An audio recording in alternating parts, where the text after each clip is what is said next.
الرجیم بسم اللہ الرحمن الرحیم یا ایھا الذین آمنوا اطیعوا اللہ واطیعوا الرسول واولی الامر منکم فإن تنازعتم فی شیء فردوہ الی اللہ ورسولہ ان کنتم تؤمنون باللہ والیوم الآخر ذالک خیر واحسن تاویلا۔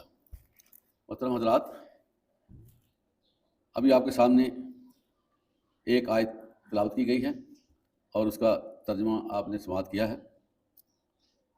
اس آیت میں اللہ تعالیٰ نے اہل ایمان کو مخاطب کیا ہے، اہل ایمان کو ایک اطلاع دی ہے، حکم دیا ہے۔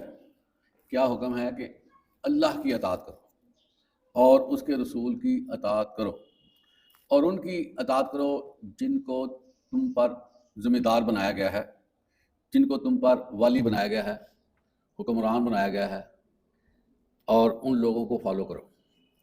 اس کے بعد اللہ تعالیٰ فرماتے ہیں کہ اگر تم ان کے ساتھ کوئی تنازع کر بیٹھو، کوئی ڈس ایگری ہو جاؤ، تمہیں ان کی سمجھ نہ آئے کہ وہ ایسا حکم کیوں صادر کر رہے ہیں، یا تمہیں محسوس ہو کہ وہ حکم اللہ اور اس کے رسول کے فرمان کے مخالف ہے، تو تم اللہ اور اس کے رسول کی طرف رجوع کر لو۔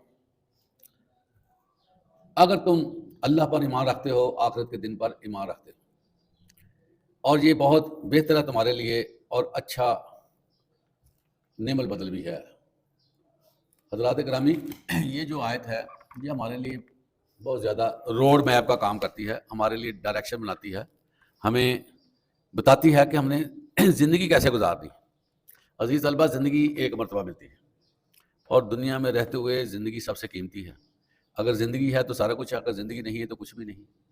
تو اللہ تعالیٰ نے جہاں آخرت کو سنوارنے کا حکم دیا ہے، جہاں مسلمانوں کو اخروی کامیابی کی طرف بلایا ہے، وہی اللہ تعالیٰ نے اس زندگی کو بھی کامیاب کروانے کی انسان کو بہت زیادہ صحیح کی ہے، بہت زیادہ گائیڈ کیا ہے کہ تمہاری دنیا کی زندگی کیسے کامیاب ہو سکے۔ تو عزیز طلبہ، قرآن کا جو فلسفہ ہے اس کو سمجھنے کی ضرورت ہے کہ قرآن کا فلسفہ یہ ہے کہ جو بندہ مسلمان ہے وہ اپنے سارے معاملات اللہ اور اس کے رسول کے حوالے کرے۔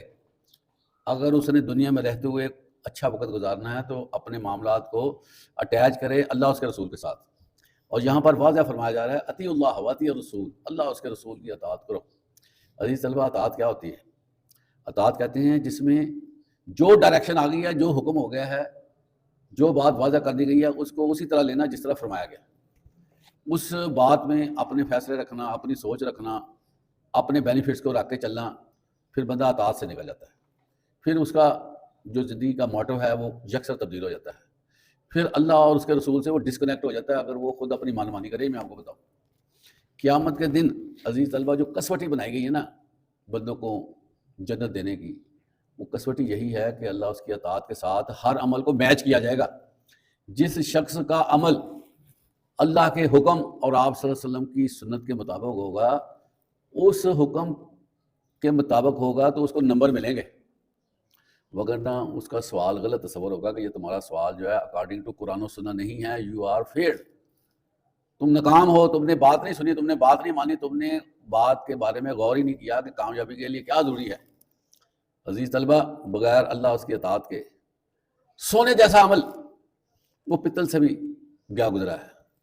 اللہ اور اس کے رسول کا حکم اور اس کی اطاعت جو ہے وہ چھوٹی سی بھی ہوگی، اس کو پے کیا جائے گا، اس کو آنر دی جائے گی۔ میں آپ کو بتاؤں، یہ نہ سمجھیں چھوٹا سا عمل ہے، کوئی عمل چھوٹا نہیں ہے، ہر عمل بڑا ہے جو اللہ اس کے رسول کی اطاعت میں کیا جائے گا۔ جو شخص خلوص کے ساتھ ایک سجدہ کرتا ہے، بعض لوگوں کو اللہ تعالیٰ نے ایک سجدے کی وہ جنت دے دی کہ تم نے خلوص کا اظہار کیا۔ اس لیے یہ نہ سمجھا کریں کہ یہ چھوٹا عمل ہے، کوئی عمل چھوٹا نہیں ہے، کیا پتہ وہ عمل اللہ کو سب سے زیادہ محبوب ہو جائے۔ ہر عمل جو ہے وہ دل کی گہرائیوں سے کریں تاکہ اللہ کے ہاں وہ منظور ہو جائے۔ اس لیے کہتے ہیں کہ جو عمل کیا جائے اس کے بعد کہنا چاہیے کہ یا اللہ اس کو قبول فرما، تقبل منی، میری طرف سے قبول فرما، اور پھر اس کے بعد آمین کہنا بھی بڑا ضروری ہے تاکہ اللہ اس کو قبول کر لے۔ بات یہ نہیں ہے کہ صرف عمل کیا۔ حضرت ابراہیم علیہ السلام نے جب خانہ کعبہ کی دیواریں تعمیر کی، خانہ کعبہ بنایا گیا، اس میں پھر اللہ کے نبی نے یہ دعا کی کہ یا اللہ یہ ہماری طرف سے قبول کر لے، کیونکہ قبول کرنا نہ کرنا یہ اللہ کا اپنا پروٹوکول، اپنا اختیار ہے۔ تو نبی جو جد الانبیاء ہیں، جن کے خلوص میں کوئی کمی نہیں ہے کہ انہوں نے اللہ کے لیے اللہ ہی کا گھر بنایا، لیکن پھر بھی وہ کہہ رہے ہیں کہ یا اللہ میری طرف سے قبول کر لیں۔ اس لیے کسی عمل پہ اترانا نہیں چاہیے عزیز طلبہ کہ میں نے اتنے 1000 مرتبہ یہ پڑھ لیا، میں یہ کرتا ہوں، میں وہ کرتا ہوں. کیا پتہ اللہ نہ کرے وہ ہمارا عمل زیرو پہ رہے اور ہم جو ہے ناکام ہو جائیں. بہت سے بندے جنہوں نے بڑے عمل کیے ہوں گے، قیامت کے دن وہ درگندہ راہ ہوں گے، ان کے پلے کچھ نہیں ہوگا. اللہ ان کو دفعہ دور کر دے گا، دھتکار دے گا، جب دفعہ ہو جاؤ، تمہارا عمل میرے معیار کے مطابق نہیں تھا، تمہارے عمل میں جب کھوٹ تھی، تمہارے عمل میں جو ہے وہ تمہارا جو ہے وہ ریاکاری تھی، اس نے ہی تھا تمہارا عمل، چلو بھاگو یہاں سے. دفعہ دور ہو جائیں گے وہ لوگ جو عمل میں اخلاص نہیں لائیں گے. عزیز طلبہ، ہر عمل جو ہے وہ اللہ اس کے رسول کے مطابق ہوگا تو آنرشپ ملنی ہے، ادروائز خسارے کے علاوہ کچھ نہیں ہے. تو کوشش کریں تھوڑا کر لیں لیکن وہی عمل کریں جس کا اللہ اس کے رسول نے فرمایا ہے. خوابوں پہ نہ جائیں، نہ ہی کسی کہانیوں پہ جائیں، نہ ہی ایسی باتوں میں جائیں جن کی وہ بنیاد ہی نہیں ہے. سارے عمل جو ہے نا، سارے عمل وہ اللہ تعالیٰ بنیاد فراہم کرتا ہے. یہ میں آپ کو بتاؤں، بنیاد فراہم کرنے کے بغیر اللہ عمل نہیں لیتا. ہوا میں کوئی بات نہیں اللہ چاہتا کہ تم ویسے ہی دوڑتے پھرو، بنیاد بناتا ہے پھر عمل لیتا ہے. تو پہلے بنیاد چیک کر لیا کریں کہ میرا عمل کی بنیاد ہے یا نہیں ہے. کیا میں ویسے ہی عمل کرتے جا رہا ہوں، بھاگ میں ہوں، میں نے فلاں کو دیکھا، میں نے فلاں کو دیکھا. عزیز یہ کوئی بات نہیں ہے، یہ عمل کا کوئی کرائٹیریا نہیں ہے، بلکہ وہ عمل قابل قبول ہے جو تم نے خود ریسرچ کیا ہے، قرآن کو سنا ہے، پڑھا ہے، حدیث کو دیکھا ہے، آپ صلی اللہ علیہ وسلم کی سنت کو دیکھا ہے، اس کی ویلیڈیٹی دیکھی ہے، اس کے بارے میں کریکشن کیا کہ یہ ٹھیک ہے، تو پھر اس عمل کو پذیرائی ملنی ہے. ایسی آنکھیں بند کر کے نہ دوڑو. تو اللہ تعالیٰ جو ہے یہ وعدہ فرما رہے ہیں، ایمان والوں کو ہدایات دے رہے ہیں. اس کے بعد اللہ تعالیٰ یہ بھی فرماتا ہے کہ فتنہ فساد نہیں ہونا چاہیے، تحریکیں نہیں چلانی چاہیے، اسٹرائک نہیں کرنی چاہیے، خام خواہ پروپیگنڈا، جھوٹا پروپیگنڈا نہیں کرنا چاہیے، بلکہ جو تمہارے سر پہ آ گئے ہیں نا، حکمران بن گئے ہیں، ان کی تابع داری کر لو، ان کی اطاعت کر لو، ان کو اوبے کر لو، ان کے ساتھ چلو. امن سب سے اہم. الفتنہ تو اشد من القتل. جو فتنہ فساد ہے نا، یہ قتل سے بھی شدید تر ہے، کیونکہ اس میں بربادی بڑی آتی ہے.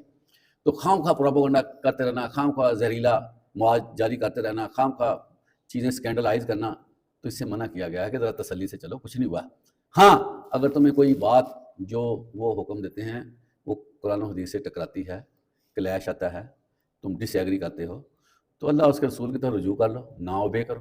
اس پہ تم جو ہے وہ فرما برداری نہ کرو ان لوگوں کی جو تمہارے اوپر حکمران. لیکن ملک چلانا، ریاست کو چلانا، یہ بڑا ضروری کام ہے. کوشش کرو کہ مطابقت پیدا ہو، ہم آہنگی ہو جائے اور فالو کرو. اس لیے یہ جو آیت ہے اس میں ہمیں یہ بھی صبر کی تلقین کی گئی ہے کہ کوشش کرو ان کے ساتھ ایڈجسٹمنٹ کرنے کی. نہیں ہوتا تو سائڈ پہ ہو جاؤ، لیکن فتنہ پروری میں نہ آؤ.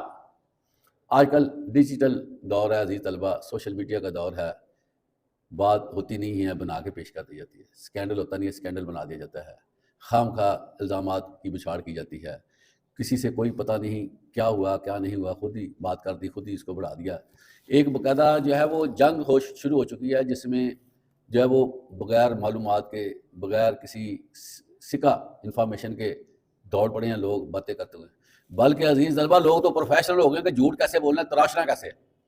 وہ پورا تھنک ٹینک بنا کے چل رہے ہیں کہ کیسے جو ہے وہ دوسرے کو سلپ کرنا ہے، دوسروں کی عزت کو اچھالنا ہے، دوسروں کو ڈی گریڈ کرنا ہے، دوسروں کے بارے میں منفی پروپیگنڈا کرنا ہے. یہ سسٹم ہمارے ہاں چل پڑا ہے جس کی وجہ سے نفرت ہی نفرت، اور اسی طرح جو ہے دوریاں شروع ہو چکی ہیں، دلوں میں بڑی دلوں میں جو ہے وہ دراڑ آ چکی ہے خام خواہ فائدہ کے.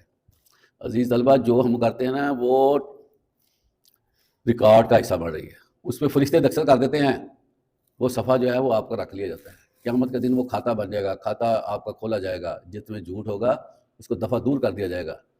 جھوٹ جو ہے اس سے بچنا بڑا ضروری ہے.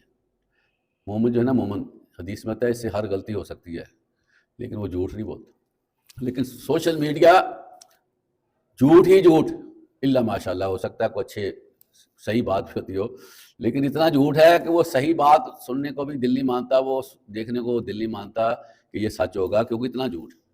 تو جھوٹی بات کہنا بڑا ظلم ہے. منافق کی جو سب سے بڑی نشانی ہے وہ یہی ہے کہ وہ ہر بات پہ جھوٹ بولتے ہیں. تو خدا کا خوف کریں، اللہ کو سمجھیں، قبر کو یاد رکھیں، آخرت کو دیکھیں کہ ہم نے کہاں جانا ہے، ہمارا قیام کہاں پر ہونا ہے. یہ 2 ٹکے کے لیے یا اپنی مشہوری کے لیے یا لوگوں کو ڈی گریڈ کرنے کے لیے برباد نہ کریں اپنے آپ کو. اور یہ نسلوں کا مسئلہ بنا ہوا ہے. جب ایک نسل جھوٹ بولتی ہے تو کیا آپ تصور کریں گے کہ اس سے اگلی نسل جو ہے وہ سچی ہو جائے گی، وہ ایماندار ہو جائے گی؟ وہ نسل نے آپ کو فالو کرنا ہے، وہ آپ سے ڈھیر زیادہ جھوٹ بولے گی، وہ آپ کو پیچھے چھوڑ جائے گی جھوٹ بولنے. تو عزیز طلبہ بچیں بچیں بچیں، مسلمان ہیں ہم، جھوٹ کا ہمارا کیا تعلق بنتا ہے. تو کوشش کریں کہ ڈس انفارمیشن نہ پھیلایا کریں. اور ہر جھوٹی بات کو آگے نہ منتقل کریں، اس کو جج کیا کریں، خواہ خواہ آگے شیئر کرنے سے بھی بندہ اتنے گناہگار ہوتا ہے جتنا وہ. جو شخص ایک برائی پیدا کرتا ہے، جو اس کو پروموٹ کرتا ہے برائی کو، جو جھوٹ پیدا کرتا ہے، جھوٹ کو پروموٹ کرتا ہے، وہ جرمدار ہے. اور ان سب کا جرم اس بندے کو بھی جائے گا جس نے یہ سب سے پہلے کام کیا. احتیاط کریں، بڑی ہی ذمہ داری کا مظاہرہ کریں. چند لمحوں کے انجوائمنٹ کے لیے نا اپنے آپ کو برباد کر دے کہ جو ہے نا یہ لوگ میری پوسٹ کو دیکھ رہے ہیں، میری ویڈیو کو دیکھ رہے ہیں، میرے ایڈٹ کر کے آپ لوگ جو ہیں وہ چیزوں کو منتقل کریں تو پھنس جائیں گے. بچا لیں اپنے آپ کو. آگ جو ہے اس کا چھونا اتنا آسان نہیں ہے. 70 گنا زیادہ آگ یہاں سے ادھر ہونی ہے. تو اللہ تعالیٰ ہمیں اس فلسفے کو سمجھنے کی توفیق عطا فرمائے. اس کے بعد اللہ تعالیٰ فرماتے ہیں کہ یہ تمہارے لیے بہتر ہے. اگر تم مومن ہو، آخرت پہ یقین کرتے ہو، تو یہ تمہارے لیے فابیہ ہے. تم بات کو سمجھو اور یہ تمہارے لیے اچھا جزا بھی ہے اور اس کا انجام بھی اچھا ہے. جو بندہ جھوٹ سے بچ جائے گا اس کا انجام اللہ کی مہربانی سے اچھا ہوگا. اللہ تعالیٰ ہمیں اس فلسفے کو سمجھنے کی توفیق عطا فرمائے. وآخر دعوانا